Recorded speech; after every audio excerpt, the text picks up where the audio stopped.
Today is small batch canning chicken and black beans. Well, hi guys, welcome back to Linda's Pantry. And today, as you see in the title, I am small batch canning chicken and black beans.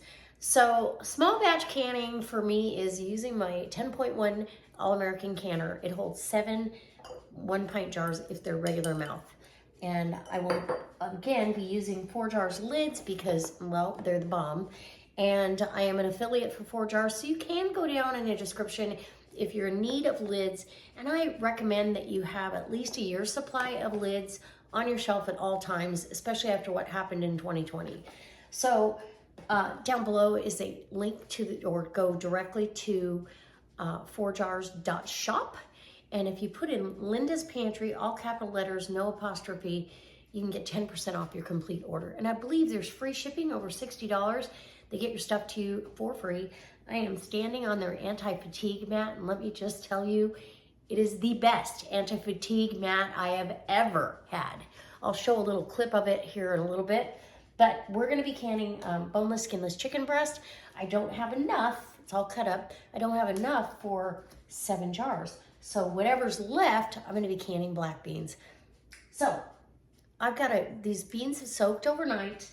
I just rinsed them and put fresh, clean water in them. I'm gonna get them on the stove and let them simmer for a half hour before we fill our jars. So we'll be back to fill our jars, and I will be doing less headspace on the chicken, so it allows room for me to put some broth in there because I love canning with the broth in there. I don't fill the jar tightly. I don't fill it to the 1 1/4 inch of a headspace. I actually am adding a little bit of liquid just like you would for a meal starter. All right.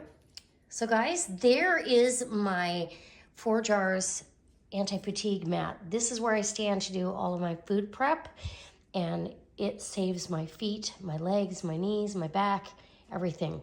Easy to wipe off and keep clean, and it's just fantastic. It's the thickest, it is the nicest mat I've ever used, and I've always had an anti-fatigue mat in the kitchen. Okay, so I hope you can see good enough.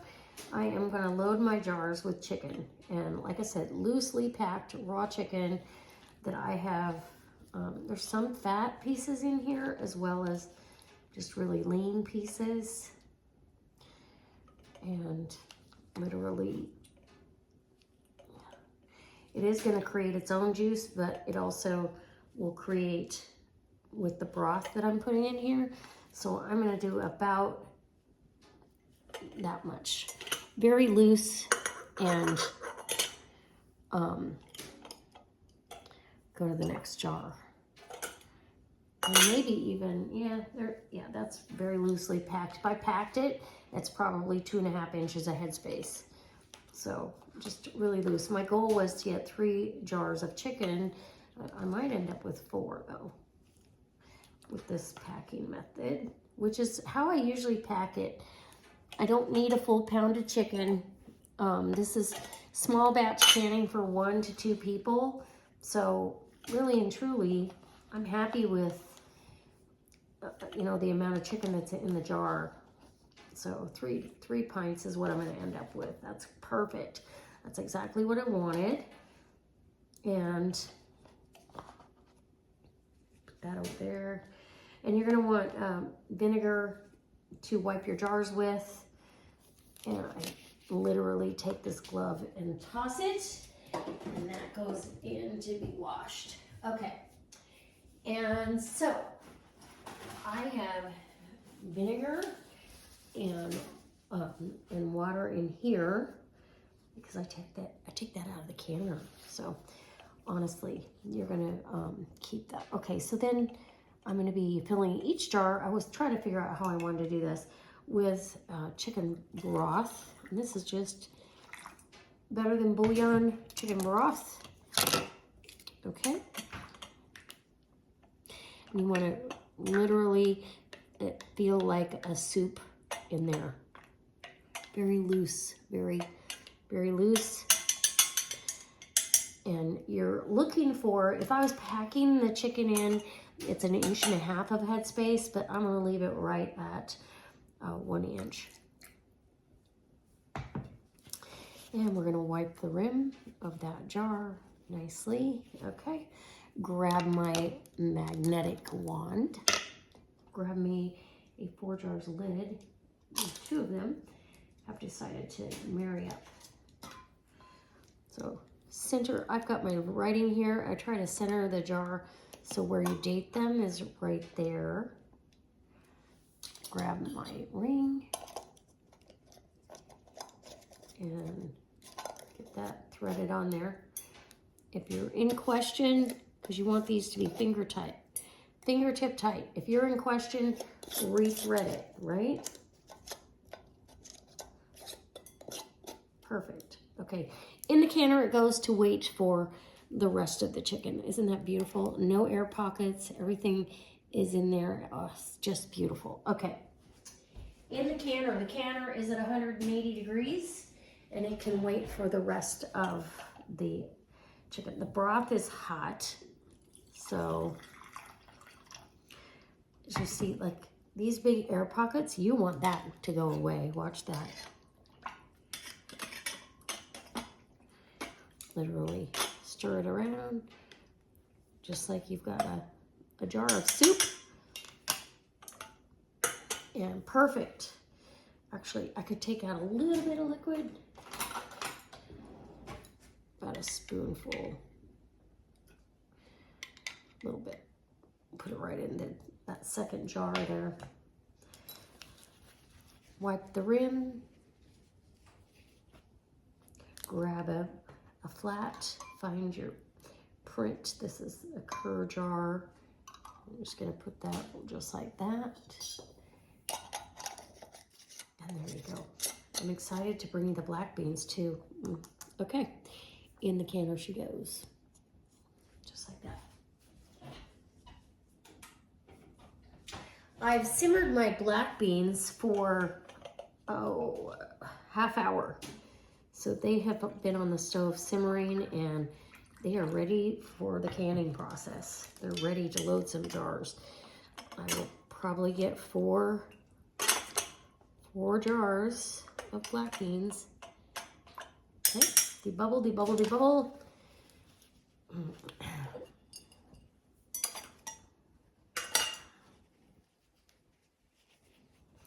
And you're good to go with that one. I'm gonna run with that. Looks great. Okay.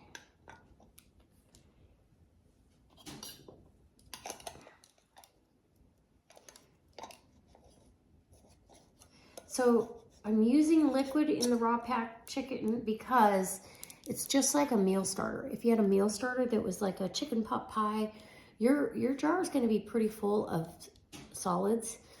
If this was just a soup, it would be half solids, half broth.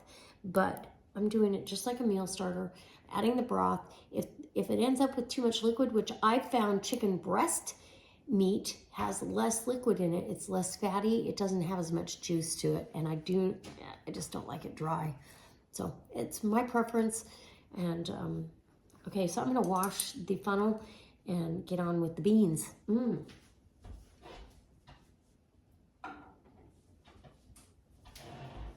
Okay, so black beans, here we go. So I'm taking them out of, I'm gonna load them just like this. So I've got a slotted spoon. We're gonna pull beans out. And I only soaked a pound of beans for this. So you could, and I'm gonna fill it up to the neck of the jar because they're gonna continue to expand a little bit. I'm not gonna waste this chicken broth, so we're gonna go ahead and fill it with that to an inch of headspace. And we'll also debubble, debubble, debubble. Okay. See if we have an inch. Yes, we do.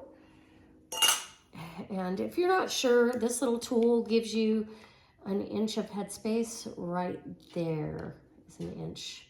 The last little stair step on there. And this would be touching the water, which it is. Okay, wipe the rim of your jar clean. And it's just to free anything that might hinder your jar from sealing. Any salt, any pieces of skin, anything like that. Okay, in the canner. Fingertip tight in the canner it goes. And these are going to be beautiful black beans for the shelf. And I love the 10.1 All-American canner because I can do small batch canning. I don't have to have 7 of one thing if I don't want to. Like, I really didn't want to waste the chicken. And it's a great way because proteins, I could have done beef and chicken, or, you know, in this case, beans, and it works out perfect. I did have some beef if I needed. I could do like almost like a chili Colorado, but let me know in the comment section because I do want to put some beef chili Colorado on the shelf. So if you'd like to see a video on that, let me know and I'll make that happen. All right, another 4 jars lid for the win. I love 4 jars. And like I said, I can stand on this mat all day long and my back doesn't hurt, my feet don't hurt. You know, when you're standing here cutting up meat and doing the whole food preservation thing, you can really, it can take a toll on your back. So, okay. Into the canner she goes. Look at that. It's beautiful. Just love it. I love black beans. I use them in soups, salads, chili, burritos. I make a 7-layer dip with them. You could do refried beans with them. They're delicious. I'm just saying. Okay. I'm gonna hope we have enough here. I may only get 3 full pints of beans. Oh, I'm not gonna be happy. I'm gonna have 1 more jar of something we've got to do. Oops. I need to. Maybe I'll just do a jar of, you know, my friend wanted to know how London broil would be to can, and I said, oh, I don't think it'd be that great by itself because it doesn't have any fat. And I'm not willing to risk, I'm gonna pour some of that liquid out. I'm not willing to risk it without testing it first. So if we don't have enough beans for another whole pint, I'm gonna go ahead and do a raw packed London broil, and I've got it sliced up like what you would slice up for beef stroganoff, so it'd be perfect to can that up. Let's just put that just like that. What do you think? Should we do a test strip of London broil? I think so. Okay, I'll be back. Let's make sure we don't have enough beans. If we have enough beans, I'm gonna pour off some of this water and see. Nope, we're gonna have enough beans. We'll have to do the London broil test another time, but there's plenty of beans in here for 4 pints. 1 pound of black beans will do 4 pints easily of beans for your shelf. And some of these beans wanted to fall apart a little bit, but I don't care because, like I said, if I use them for bean burritos or for other things, it doesn't really matter. Oops, I need some more water, just a little bit. And we'll get those debubbled. Debubbled. Okay, perfect. And there we go. Oops.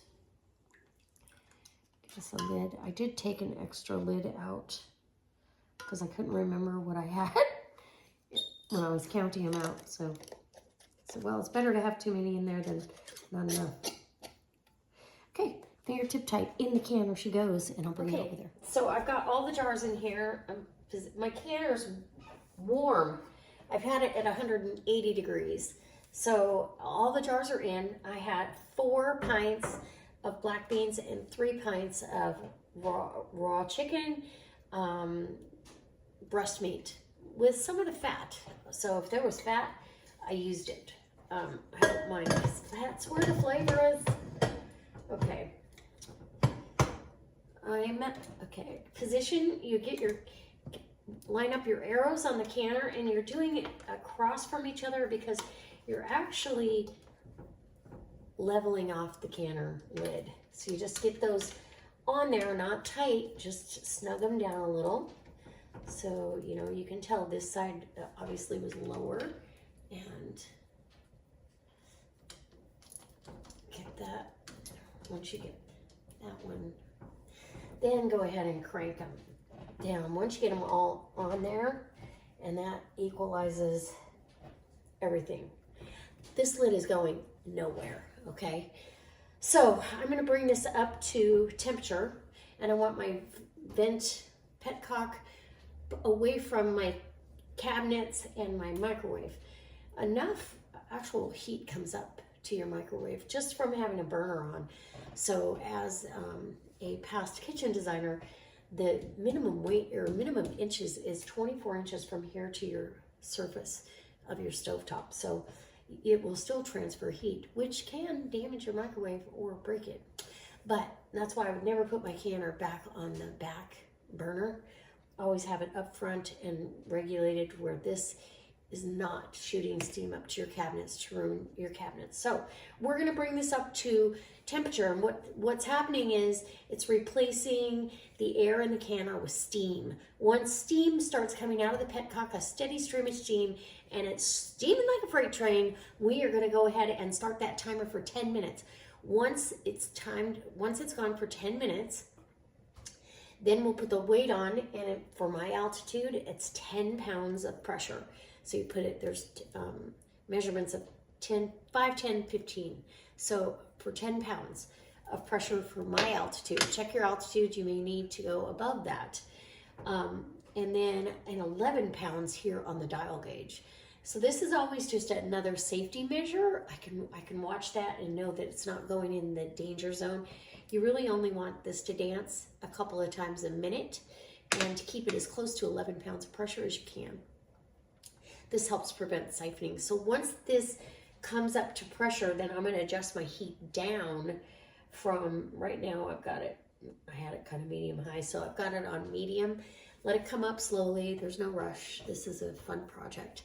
And once I get it up to speed and it's the dial is dancing, then we'll dial it down as low as we can go and still maintain the right amount of pressure for the canner. Okay, we'll see you. Maybe I'll show when it's venting. Maybe we'll be back when we're done. Because once I start the canning, the timing, once this starts dancing, I time it for 75 minutes. That is the time that chicken and beans need to can properly and safely. All right, we'll be back. Guys, I wanted to bring you in because this is about how I want my canner to sound. It's at 11, almost 12 pounds of pressure on the dial. And I set a timer with you-know-who on my phone, but I also write it down, the time that I started the timer. So if for some reason, and I've had it happen, your timer doesn't stick with you for the entire time, you're not lost of when you started. You've got a start time. So this is going to can total for 75 minutes, an hour and 15 minutes. It's fantastic. And it's on a number 1 on my gas stove. So every stove is going to be a little bit different. You'll find your little sweet spot. Sometimes it's at more at a 2, sometimes it's at a 1. I guess it just depends. So very nice, gentle rocking motion. That means I'm not doing too much. If you do it at too high temperature or on here, you're asking for siphoning, and we're trying not to have any siphoning or very little siphoning. So keeping that nice, calm, steady temperature, but yet reaching the 240 degrees it takes to kill botulism and other microorganisms. To the center of the jar, we need that heat to get all the way to the center. That's why it's important not to overpack and to actually pre-cook your beans. Okay, I'll be back when this is done. I'm super excited. Yeah, we're about a half hour in right now.